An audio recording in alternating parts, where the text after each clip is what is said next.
find a substance abuse program that was providing primary care. Now, interim services and a whole series of things are required under the block grant.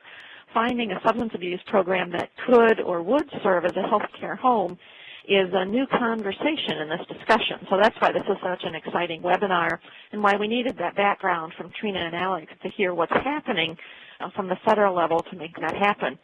I don't need to spend a lot of time on this slide because Trina already talked about why we're doing this and the issues that come from that. I just want to highlight that, in fact, 50% of the claims in low-income primary care clinics tend to be coded for a behavioral health issue. So we need to be thinking about ways that we can bring mental health and substance abuse into the primary care setting.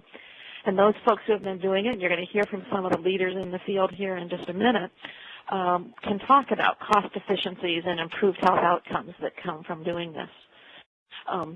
So what I want to talk about is when you think about integration, you want to think about what your outcomes are that you're looking for and what level of collaboration that you want to have.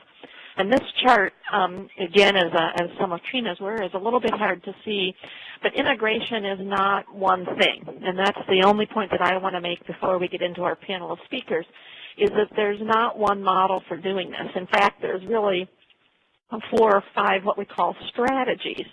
And you're going to hear from 4 of those strategies today from folks who have actually done this and will be working on this with you and be available to help you if you're looking at doing this. The 5th strategy is what I was talking about, of actually having a substance abuse program implemented as a health care home.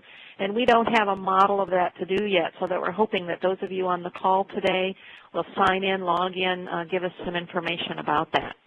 So as you're looking at doing integration, you can go all the way from a fully integrated program where you have one set of services, one treatment plan, one reception area.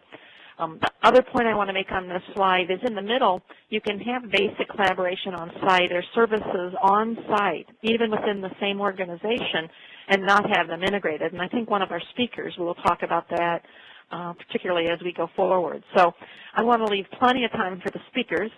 So what we have today is 4 people who have actually done this. We're going to start out with Kim Shantz from Community Support Services in Akron, Ohio.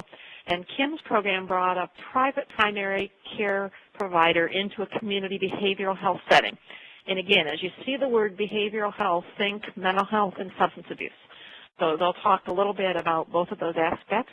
We also then have from HealthLink in Valparaiso, Indiana, Beth Wobel, who's going to talk about how her federally qualified health center brought health care into a community behavioral health system and what that looks like.